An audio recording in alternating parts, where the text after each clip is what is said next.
All right, we are live today, day 7 of the 12 Days of Amplify, which is just kind of extraordinary that there are that many people willing to share their wins. Yes, there are a lot of musicians out there that are having successful years, and we're going to talk to one of them today, Mike Bankhead. Hey, Mike. Hello. How you doing? Tired, but okay. How are you? Yeah, I get that. It is the season for that, for sure.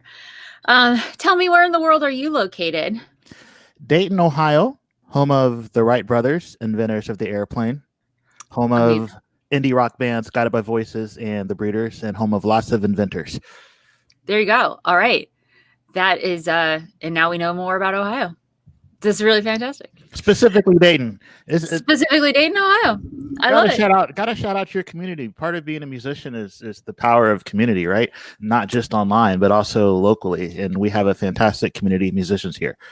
That's amazing. Well, we're learning about Dayton. We had Susan on who was talking about building a community in Minneapolis locally, even though it was still digital. So there's still that feeling and that pride and that camaraderie and that sort of foundation of this is where we are. So I love that. All right. So tell us what's going on in your music world this year. What's been happening for you? So this is 2020, right? It's stretched on so long. I'm trying to remember if we haven't gone to the calendar year yet. We are recording these in 2020, but I think a lot of what everyone's saying will apply no matter what time of year it is, what year. It's all kind of, we have to look at what we're doing. We have to pivot. But yes, it is currently at this moment, 2020. So positive things. This year, I have made the most income from music since I started doing music seriously.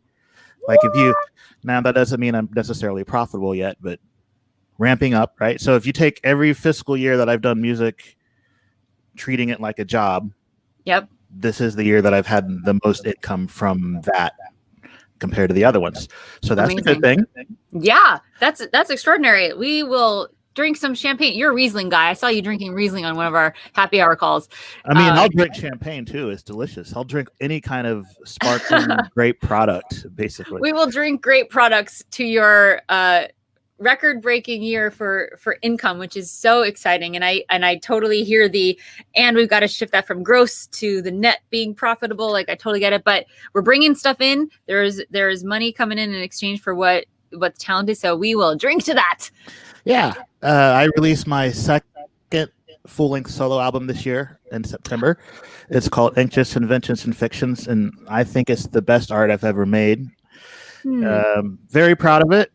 Worked very hard with the promotion, which is, as you know, a challenge if you're not actually hiring a promotion company to do it for you and you're doing it all yourself. It's a lot of work. But I put in the work. So...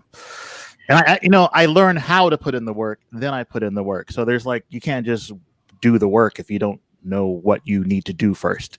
And I even after I put in the work, thanks to you and the community, I've actually learned some things that maybe I could have done a little better. So that arms me for the next time, right? The next time I do this. So I've done a lot of things right. There are things that I could have done better. Next time we'll do those too. That's kind of such a great way to look at it, because sometimes it's like, oh, I could have done that. I could have done that. I wish I did that. And so there can be this sort of feel of regret, like I didn't do enough. But there's also the way you've spun it, which is, okay, I'm here for the long haul. So this just means that I can do this next time. And I think that actually adds a little juice to the fire for next time, because you're like, ooh, I didn't do it this time, but I know the thing that I need to do next time is going to make it all the more better. The more better grammar, but you get it. So I love that. Yeah. Yeah. And I think if you're going to say more better, you have to pronounce it mo better. Mo better. Okay. Mo better. Well, either way, we're going in that direction. So I love that context of you learn stuff and you don't need to get it perfect the first time, especially if you know in your heart that this is not just going to be the only time. Yeah. Yeah. Really awesome. So how did this release do? Did you have specific goals for it, or were you kind of like, let's just see how this goes and we'll figure out later what worked and what didn't work? Or how did you approach that? I did have specific goals. I reached some of them. I got more media coverage than I did on my first release. Not as much as I wanted, but more than I did before. And that's entirely due to putting in the work.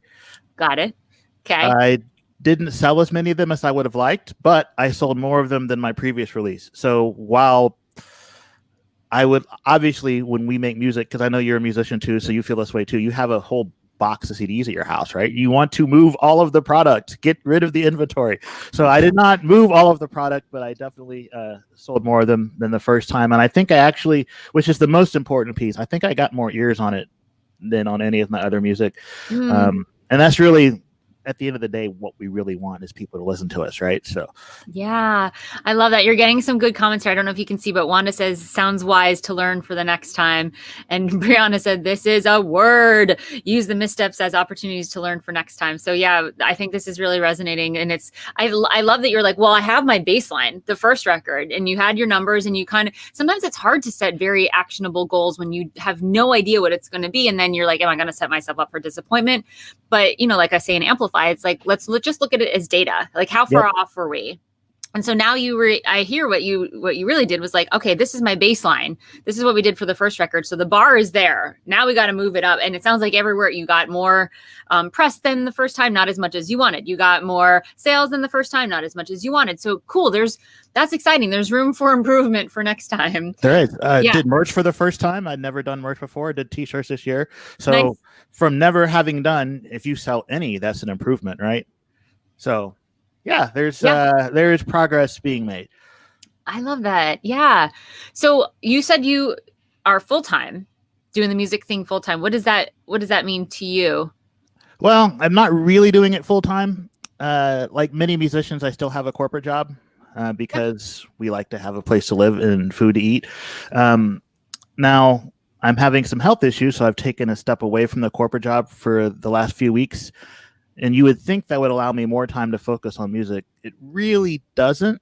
Like when I don't feel like being productive, or if I can't be productive, that leaks into the music stuff too. So it's definitely not full-time, but I'm working towards it being full-time.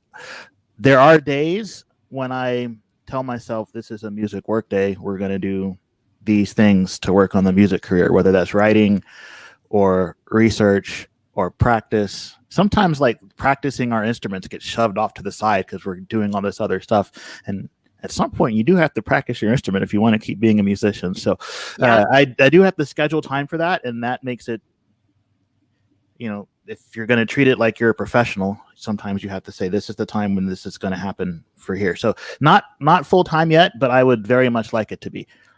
Totally got that. And it's so funny because my friend Matthew Mayer gave a talk at one of the CD Baby conferences about how to actually sort of flipping the idea that you have to be a full-time musician to be anything sort of legit, but how to really make your day job work for your music career and how to elevate certain elements so that they're both complementing each other. And like, keep that corporate day job, have that fund your music, have that, motivation and the deadline. Some of us work really well with having that job, whether it's part-time, full-time, corporate, creative, whatever it is. And just as long as you're like, I know that I have something inside me, I've got this talent, I play an instrument, I want to know what yours is in a second. And like, this is what we're doing. And this is the life. And you can want to transition full-time or not, but there's definitely nothing wrong with not. But yeah, what is your instrument? So I'm a bass player. That's my main instrument. I learned it. I got started late. I didn't start learning to play until I was 20 or 21. Nice. I took piano lessons a few years ago as a grown person because I was gifted an electric piano and I didn't think it was smart to have a tool in the house that I didn't know how to use. Cool. That was really educational because, at the end of the day, no matter what genre you're playing with or what instrument you're playing with, we're all dealing with the same 12 tools as musicians, right? We have the same 12 pitches, unless you're like making Far Eastern music where they have a lot of in-between tones. But I haven't studied any of that, so I haven't gotten there yet. But so I figured that learning piano would help me understand my instrument better. And it was interesting to see concepts that I'd already internalized in a different way, just because of the way the instrument is laid out, right? You visualize the relation of the notes to each other in a different pattern on a piano versus an instrument that has strings on it. So I got far enough with piano to where I could use it as a writing tool, and then I stopped taking lessons, which is probably not smart because I can sight read, but I sight read like a 2.5-year-old, like really slow. But like, I'm guessing you're faster than 2.5-year-old. What I'm also hearing is that your bars are a little low, sir. Yeah. I'm guessing you're a little bit better than a 2.5-year-old. Maybe not, but like here's the thing. I write my genre. I write guitar rock, indie rock, heavy power pop influence, heavy 90s influence, and I don't play guitar. But so if I hire a guitarist or have a guitarist come play with me, I can't just show up with only the bass part, right? There's a lot more of the music, and especially I tend to arrange it all in my head. Yep. And I also, since I'm a weird person, don't just tend to hammer on root notes in my bass part. I'll play thirds and fifths and sevenths, and I love dissonance.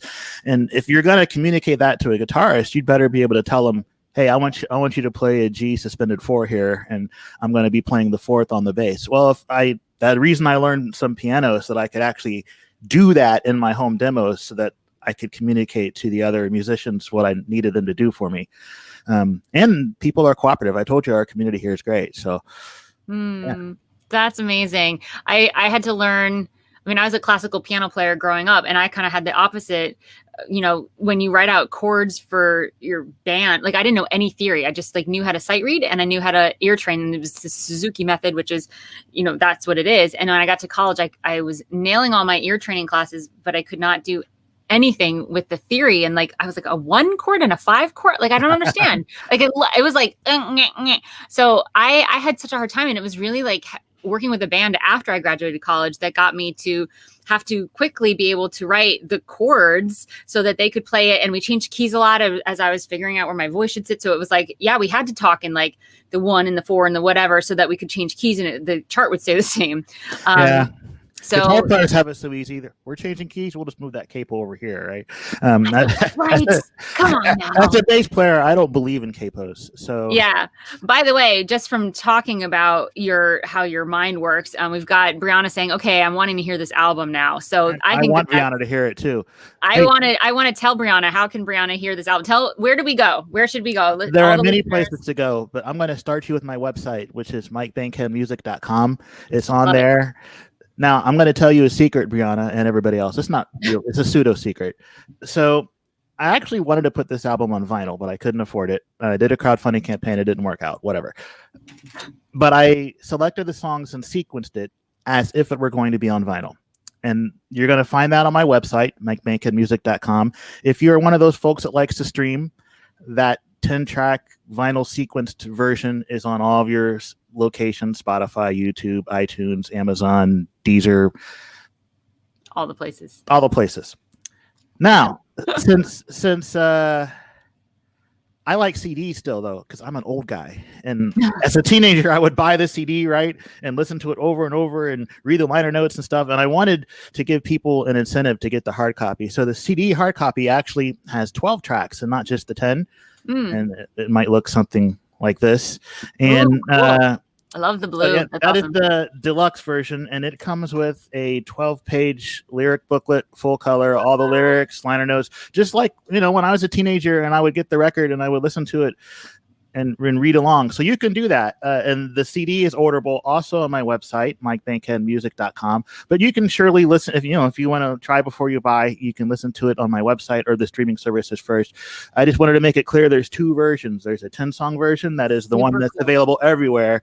And then there's a 12-song version, which is only on the CD. Track order is different, so it gives a different listening experience. Again, as an old guy, I believe in listening to records from start to finish. That's real cool. And there's an alternate mix on the opening track too on the CD version. So, if you're gonna have 2 versions, you got to make them different so that people have a reason to get them both, right? So yeah, I love this. All right, so everyone that's listening, first of all, musicians, you know the drill here. Mike, every time he says the community, he's talking about Amplify. A little ticker there. If you're a musician, you want to hop in there, get on the wait list, or come on, sign up. It's a great, happy place in the world. Second thing that you're going to do, whether you're a musician or not a musician, is we're going to go to Mike Bankhead Music. I'm saying it really slowly so that people listening just to the podcast.com. And we are going to not only go listen on Spotify and blah, blah, blah. We're also going to compare by buying the CD. We're going to go download the CD because this is like so not a big deal to go buy a CD these days. And we're going to go listen to it in our cars, wherever we have that CD player. We have one somewhere. And we are absolutely going to take a listen to both and just compare, because what a cool idea. What a cool experience to be able to experience an album one way and then see how it's different. I mean, and Heather's listening and she said, this is Taylor Swift level marketing. Well, thank you. I don't think I'm that brilliant, but I would say if you're going to stream and you want to get the vinyl experiences, I couldn't afford to do it for you. Here's what you do. After the end of track 5, which is a very slow piano waltz called Insomnia, after track 5 is over, hit pause and then walk around your room for like 30 seconds, and that simulates going to the turntable and flipping it, and then you can come back and play the rest of the record. So that's your key. If you're going to listen to the streaming version and you want the vinyl feel, that's what you do. Oh my God, I love it. And Brown is saying, this is giving me ideas for my own project. Thank you, Mike. So this is super cool. I've been loving having these conversations. I'm learning so much about the people in Amplify, who are all just like cranking and supporting each other, but then also have all these like hidden gems about their projects. One of the folks in my pod who is watching, because I saw her comment, wrote a book, and it's like, that's a skill set that I really wish I had. I've always wanted to be an author, which is, I mean, I have a blog on my website to scratch that itch, but I can't imagine like writing she's like, I think it's 45,000 words. She said it was. I can't imagine writing a 45,000 word novel. I think you're talking about Wanda, because Absolutely. Wanda was a guest a few days earlier, and I think she's got a deadline for 50,000 words. I could be wrong, but I was also blown away by that fact too. I'm like, oh my God, there's so many people just wearing multiple hats, but just because we're passionate people that have multiple skills, and a lot of them spill over to all the different things that we do. And we don't need to compartmentalize like a lot of people in our life have taught us to. So I love this conversation. So tell me, what's next? The second album released, you've got the 2 versions, which is super cool. What's next for you? Oh, see, I like this question because I actually have an answer. So there's I guess a short term and then an intermediate and a longer term. So I'll try to make it as quick as possible. I actually have a couple of songs left over from the tracking session for this record that I didn't release. And that was because, first of all, one of them is a salsa song. And if you listen to the album, you'll see that it doesn't fit in thematically, lyrically, or feel-wise with anything else I've done. Now, something I wrote that I'm proud of and I like, but it doesn't fit. You know, you're making an album as an art form. You need to have things that go together, right? So there are a couple of songs left over, and not necessarily the same genre that I'd always write in, that I will at some point release. The salsa song probably will be out late winter, early spring 2021. There's an Americana song that might be out in the summer. So cool. There are things left over. Yeah. Cool. That's the short term. Intermediate, I have a co-writer from England, from Ipswich, England, who I've been friends with for 20 years. But to make the story shorter, I didn't know she was a talented writer until a couple of years ago. But one of those folks is really talented, but nobody ever pushed her to actually go do it. And I can be pushy, and I find people like, wow, you're really good at that. You should actually do it. So we all need friends like you. That's a good friend right there. That's to talk about Amplify again. There's so many talented people in this group, and I hope that, sometimes we all have suffer, I guess, from imposter syndrome sometimes, but sometimes you just need someone to tell you that you're not terrible and that you can do the thing that you can do. But to shorten that story, we have a project and we're writing songs. We have somewhere between 35 and 40 at the moment. Wow. Yeah, they're in various states of finishing. Some of them are done. Some of them are still in progress. But the plan is she and her husband are going to come here to the States. As Europeans, they get a lot more vacation time than we do, so they could take a 3 or 4 week trip here. We're going to make a record. We're going to do all the promotion, like basically as much as we can in person.